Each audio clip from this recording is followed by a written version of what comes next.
Hi friends, ఈరోజు మనం చేసుకుంటున్న రెసిపీ వచ్చేసి గుత్తి వంకాయ కర్రీ అండి. దీనికి కావాల్సిన ఇంగ్రీడియంట్స్ అన్నీ చూపిస్తాను. 3 టేబుల్ స్పూన్ పల్లీలండి, ఒక 3 టేబుల్ స్పూన్ నువ్వులు,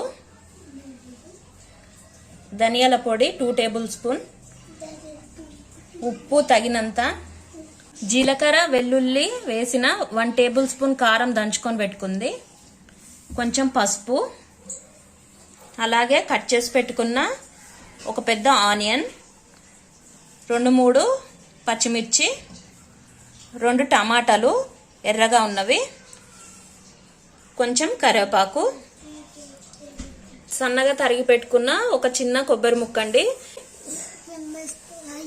ఇప్పుడు వీటన్నిటిని పేస్ట్ పట్టుకుందాం. మనం ఫస్ట్ కొబ్బరిని వేసుకొని మెత్తగా మెదుపుకుందామండి. ఇలా మెత్తగా గ్రైండ్ చేసుకున్న తర్వాత ఇప్పుడు మిగతా వేసుకుందామండి.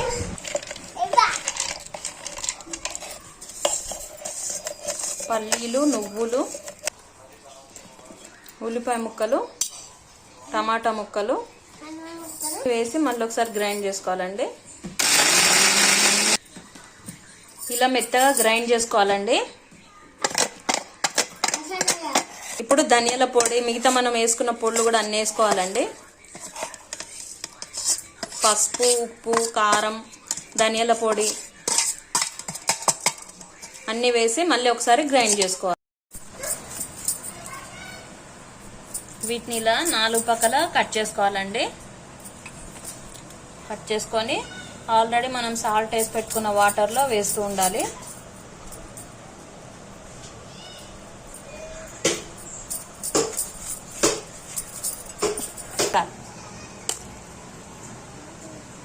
ఇప్పుడు మనం స్టవ్ ఆన్ చేసుకొని కడాయి పెట్టుకోవాలండి. అందులో 1 టేబుల్ స్పూన్ ఆయిల్ వేసుకోవాలి.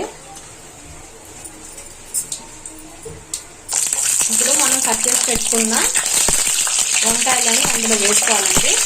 ఇప్పుడు వాటిని ఫ్రై చేసుకోవాలి.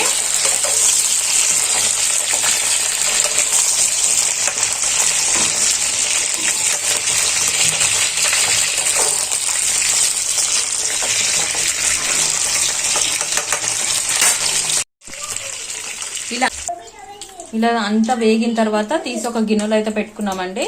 ఇప్పుడు అదే కడాయిలో ఉన్నగా మిగిలిన ఆయిల్లోనే మళ్ళీ పోపు దినుసులు వేసుకోవాలండి. అవి చిటక ఎండుమిర్చి కూడా వేసుకోవాలి. అలాగే 2-3 కట్ చేసి పెట్టుకున్న కరివేపాకు కూడా వేసుకోవాలండి.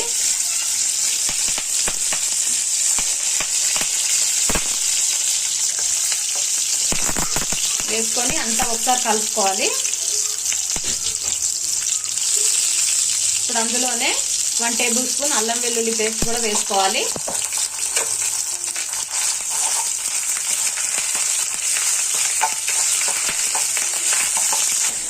ఇప్పుడు ఇది మనం ఇందాక పేస్ట్ చేసి పెట్టుకున్నదండి.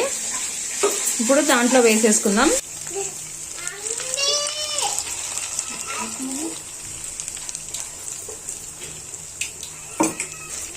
అంతా ఒకసారి కలుపుకోవాలండి. అట్లా ఇలా అంతా కలుపుకోవాలండి. కలుపుకున్న తర్వాత ఆయిల్ అనేది పైకి వచ్చే వరకు సన్న మంట పైన మగ్గనివ్వాలి. అలా ఆయిల్ మొత్తం పైకి రావాలండి. అలా పైకి తేలుతున్నప్పుడు మనము ఆల్రెడీ మగ్గించుకున్న వంకాయలు ఉన్నాయి కదా, అవి ఇప్పుడు అందులో వేసి కలుపుకుందాం.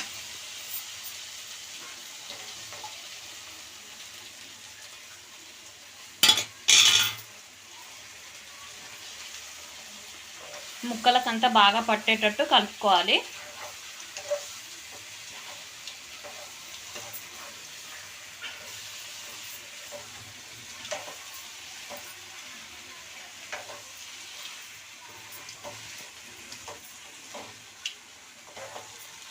అందులో కొన్ని వాటర్ కూడా పోసుకోవాలండి. పోసుకొని అంతా ఒకసారి కలుపుకోవాలి.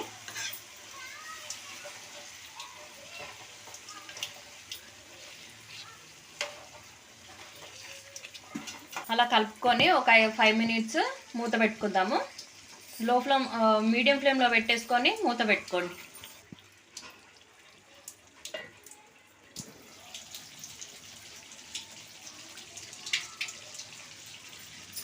ఇలా మూత తీసిన తర్వాత ఒక 5 మినిట్స్ తర్వాత మగ్గనిచ్చి మూత తీయాలండి. ఇప్పుడు చూడండి మనకి ఆయిల్ మొత్తం ఇలా పైకి వస్తే ఇంకా మన కర్రీ అయితే కంప్లీట్ అయినట్టే.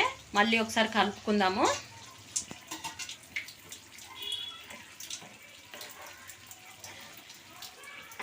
మన గ్రేవీ చిక్కబడిందంటే మన కర్రీ అయితే ఆల్మోస్ట్ అయిపోయినట్టే. ఇప్పుడు కొత్తిమీరతో గార్నిష్ చేసుకుందామండి. అంతే, సింపుల్గా మన మసాలా గుత్తి వంకాయ కర్రీ అయితే రెడీ అండి. Thanks for watching. Bye. Please subscribe my channel. Please support me. Bye friends.